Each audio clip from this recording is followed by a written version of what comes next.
Hey everyone, welcome back to another episode of What's on the Bench. Today we are looking at my Traxxas TRX4 Defender. So I just thought we'd go over some of the recent things that I've added to it, some of the mechanical stuff that I've just done on it. So it's been off the road for a couple of months now after I filmed the last mudding video that went up just recently with the TRX6. After a year of mud, water, a bit of seawater thrown in there as well, the stock bearings finally gave up on life. I mean, there were some of them that were completely destroyed to the point where I had no drive anymore. The bearings had actually locked up in the gearbox and the gearbox couldn't even, move. So I've basically done a complete strip down, replaced all the bearings, every single bearing, front axle, rear axle, stripped the gearbox down, re-greased everything with the white marine grease, and completely rebuilt it all. Now at the same time, two of my mini servos stopped working, so I lost the ability to change gear, and I lost one of the rear diffs, so I've swapped them over now. So I've basically ditched the two servos, I've ditched the locking differentials, I have bought the Traxxas diff spools, so in the front and the rear that's now permanently locked, because to be honest, as much as it's an awesome feature and I get why a lot of people want to use it, I just always lock the diffs. The type of stuff I do, the type of crawling, and the type of videos we make, the diffs are always locked. And I was noticing that sometimes they would kind of slip and it would slip out of being locked. So I thought, right, I can't bother to replace the mini servos, cheaper just to get the diff spools. So now running permanently locked front and rear differentials, but still with a 2-speed. Okay, so we'll take a look at that in a moment. So it means I've managed to strip a few things out and make a little bit of space.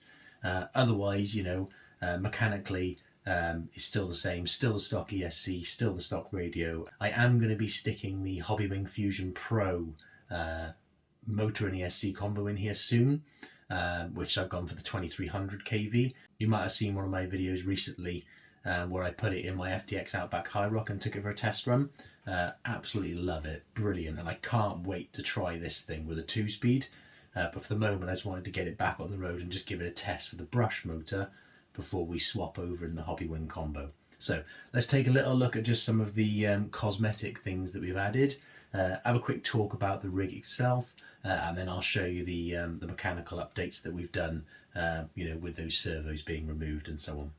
Okay, so the main things we've added recently cosmetically would be the window guards. So we've got the front window guards here, okay, which I really like the look of those.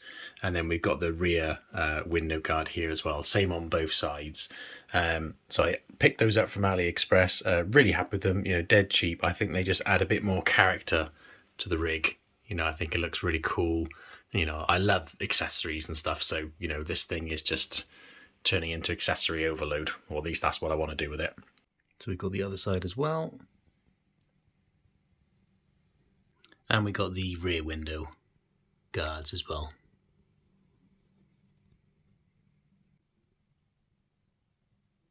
Obviously you've probably seen all the accessories that I've had on there for a while. So we've obviously got our sand ladders, we got our chain, we got our bucket on the rear. We've got some accessories that I made on top, just some like bed rolls, boxes, things like that, just really simple to make. We've also got our Traxxas Pro Scale winch on there, which again, if you're interested in that, I do have a review on my channel, the Traxxas Pro Scale winch. I really like this winch. I think it's really cool. We've used it loads. It's waterproof, it's pretty strong. You can do deadlifts and everything in it. We've got quite a lot of winching videos on our channel as well, so check those out.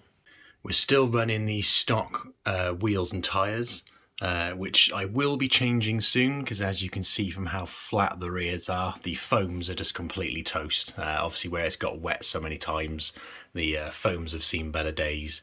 So I will be changing the wheels. I fancy running some like deep dish wheels, and then bead locks, and then some decent tyres. So if you've got any nice tyre suggestions for mainly mudding and trailing, because that's one of my favorite things to do, but yeah, if you've got any suggestions on tires, then drop them in the comments below. That'd be really useful. So chassis wise, you can see there's a little bit more space in there now. You can actually see the size of the gearbox. So obviously normally you would have your two mini servos here for your locking front and rear differentials. So obviously now they've been removed. So I am still running that one mini servo on that side for the 2-speed. And obviously, like I said, we're still running the stock ESC, and we're still running the stock Traxxas receiver in the waterproof receiver box. We're still running the stock Traxxas steering servo, which sometimes sounds like it's maybe had enough of all the water and the mud that we send it through, but it's still hanging in there, so we're still running that. And then we've got our Holmes Hobbies Crawlmaster Sport 550. So this one I've actually had quite a bit of success with. You know, it's actually lasted quite a while. I bought a brand new one and stuck it in my FTX Outback High Rock and killed it in 10 minutes. So whereas this one's taken quite a lot of abuse. You know, it does sound a bit bindy. I know you can rebuild them. One of the reasons why I wanted to swap to a brushless setup, just because I've had enough of burning out brushed motors all the time. So anyway, so that'll be coming out soon to be replaced with that Hobbywing Quick Run Fusion Pro. Otherwise, you know, it's still completely stock, really. You know, you've got stock suspension front and rear, which I really like the Traxxas shocks and springs. You know, I like how they perform. Underneath is still completely stock as well. You know, we've got all our stock links. So we've got a 3-link on the front and our 4-link on the rear, stock drive shafts. I did try to clean up the drive shafts a little bit because from all the dirt and the grime, they were a little bit bindy and obviously kind of limits the movement in some ways of the axle. So I did just clean them up when I stripped it all down to replace the bearings and everything. I have bought some of the diff guards and the gearbox guard and everything to go on there. So I will be getting those fitted on there soon as well. I do also want to get a light kit for it. I was going to make a light kit, but looking at the price of like some of the Enduro light kits, I might just get the Enduro light kit. I don't want to pay for the Traxxas light kit because it's like, you know, you could buy a rig for the amount of money you got the Traxxas light kit for. So yeah, so I'm thinking about getting the Enduro light kit. Probably also get a light bar. I can't decide whether to do a light bar or spotlights. I prefer the look of spotlights, but the problem is I'd probably break them in 5 minutes because, you know, this rig is normally rolling over and getting smashed into things and stuff, so don't know about that. I do also want to do a clear window on the sides and the front. So delete the tints and get an interior in there. So that is something on the cards as well. I absolutely love the TRX4. I just think it's such an awesome rig. I love the way it looks. I love the way it moves. I love running it. You know, it's definitely been my favorite rig. If you're thinking about getting one, I definitely say get one. You know, I've been so happy with it, and the amount of abuse it can take as well, to be fair. I mean, you know, I service my rigs and I look after them, but, you know, I know, you know, a lot of people would strip them down and clean them. You know, I just hose it down, recoat it in some GT85 and then send it on the next one. So, you know, it doesn't get the easiest life. So yeah, just a little update on the TRX4 today. Obviously going to be plenty more running videos of it coming. I'll update you when I get the updates on there, and then obviously I'll do a video once we've got the Hobbywing Fusion Pro in there, because like I said, I can't wait to try out second gear with that. A bit of a sucker for speed. Let me know in the comments what you think of the TRX4. Let me know if there's any accessories or anything else that you think I should do to it. I would like to get a ladder on there somewhere, but I'm just reluctant to pay for, you know, the metal ladders. I could make a little wooden one, but I don't know if it would look right. But anyway, let me know if you've got any suggestions on accessories that you think I should add. Let me know what you think about the light kit. You know, what should I do? Should I do a light bar, or should I maybe see if I can do some spotlights, and do I go like round or square? You know, let me know in the comments what you think.